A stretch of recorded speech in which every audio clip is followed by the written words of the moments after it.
show that there is a real solution to the equation 1 over 2 to the x minus log base 2 of x. Okay, so show there is a real solution. Now, reading it carefully, no one's asking for the solution, which is good. Now, on the surface of it, when you see a question like this, you might say, oh, well, this is a basic algebra question. Let me rearrange and do this and do that.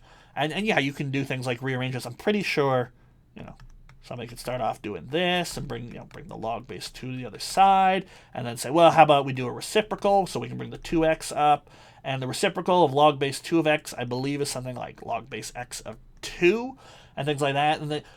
But what you'll find no matter how you manipulate this is you'll typically have a log running around and an exponential running around, and algebraically, it's very hard to get those two to agree because you've got two values of x. So you can't just isolate for x because, which x are you going to isolate for?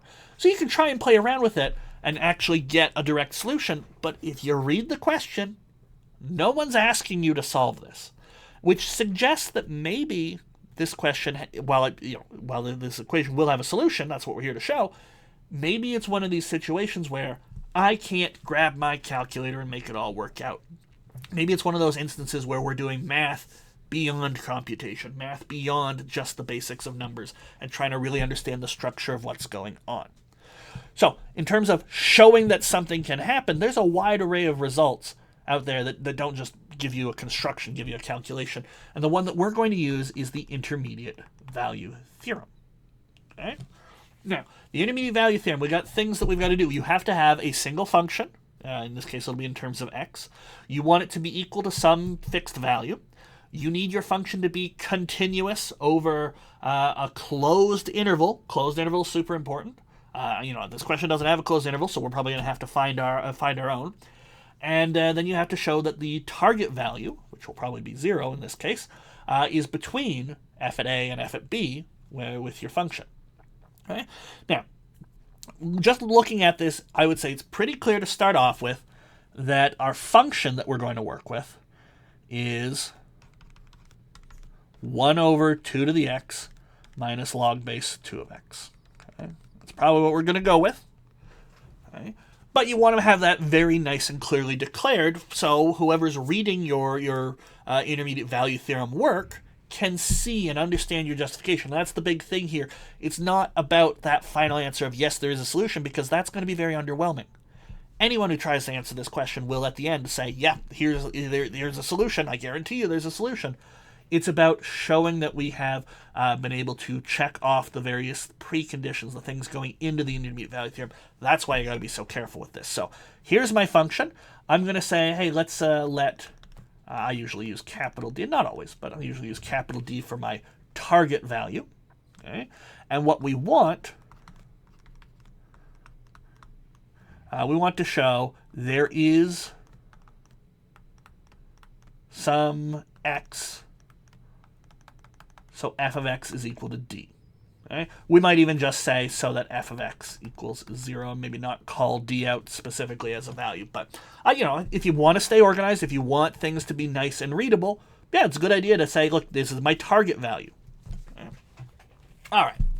So we want to show that there is some x that makes this work. If we're going to use the intermediate value theorem, we need to show that f of x is continuous, and we need to show it's continuous over a closed interval. And here's our first hurdle, you might say. They didn't give me an interval to check. They didn't say, oh, show there's a solution between 3 and 7, or something like that. Okay? They just said, show that this expression here is equal to 0 at some point.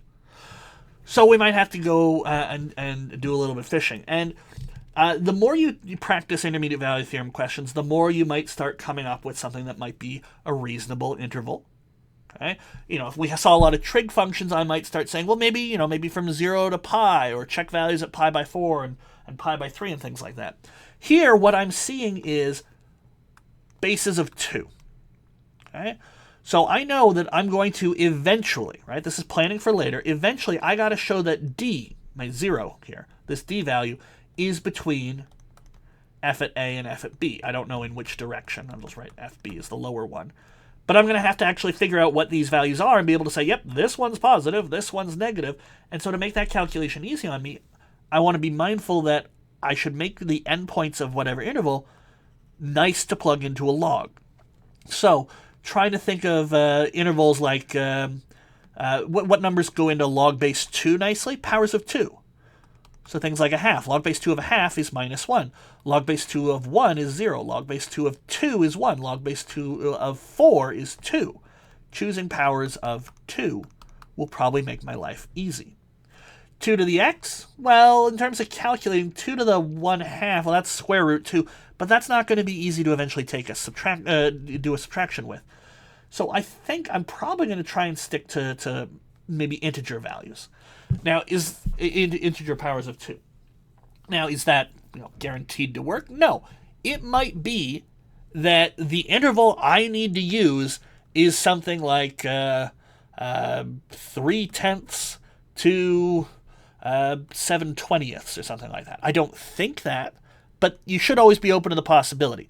But when you're starting off a question, sometimes people get this impression that when they see people do math or when they see math written up, that whoever was doing the math knew the correct answer from the get-go. I don't. I'm trying to explain my reasoning. I know I'm going to have to, for the intermediate value theorem, I know I'm going to have to evaluate. So I'm going to try to make my life easier by starting off looking at values that are easier to evaluate. Okay? But there's no guarantee this will work, but we're going to try it. So this is all rough work. I'm going to sort of clearly label it so you know. Okay? So let's try and calculate f at 1, f at 2, f at 4. Maybe we have to go up to f at 8. I don't know. So f at 1, so that'd be 1 over 2 to the 1 minus log base 2 of 1. So that's 1/2 minus 0. That's 1/2. Great. That is a positive number. 0 is less than that.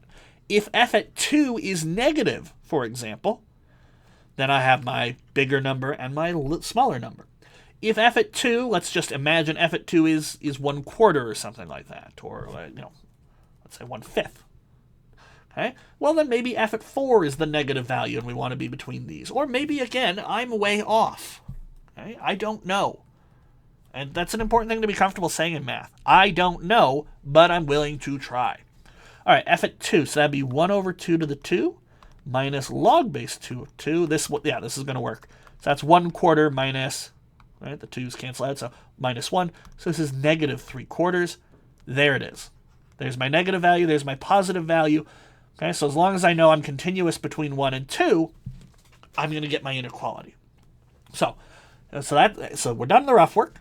So here's what I would say. All right, f of x is 1 over 2 to the x minus log base 2 of x. Okay?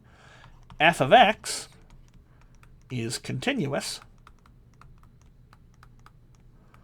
over 1, 2.